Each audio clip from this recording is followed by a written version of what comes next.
అందరికీ హాయ్. దేవుడికి నైవేద్యం పెట్టుకోవాలి కానీ టైం చాలా తక్కువగా ఉంది. ఇలాంటి టైంలో మనకు టక్మని గుర్తొచ్చేది రవ కేసరి. ఈ రవ కేసరి కోసం మనకి 1 కప్ రవ, 1 కప్ షుగర్, కొంచెం నెయ్యి, కొన్ని డ్రై ఫ్రూట్స్ ఉంటే చాలు.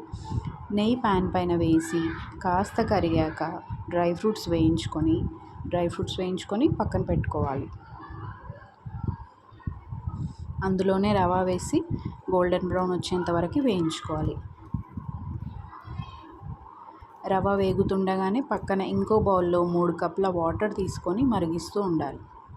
ఆ వాటర్ కాస్త మరిగాక ఈ వేయించిన గోల్డెన్ బ్రౌన్ వచ్చిన రవలో వేసి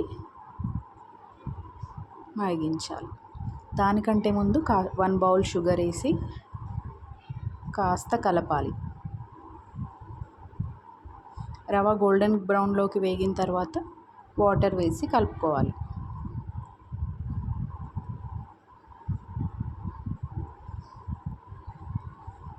ఈ రవ కాస్త ఉడికాక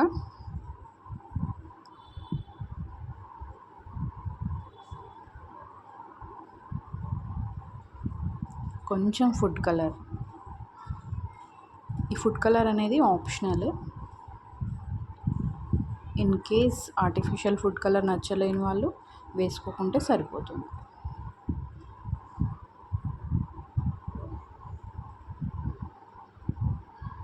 కొంచెం నెయ్యి యాడ్ చేసుకోవాలి. ఇదే టైంలో రవ్వ దగ్గర పడిన తర్వాత కాస్త కలుపుకోవాలి అడుగంటకుండా.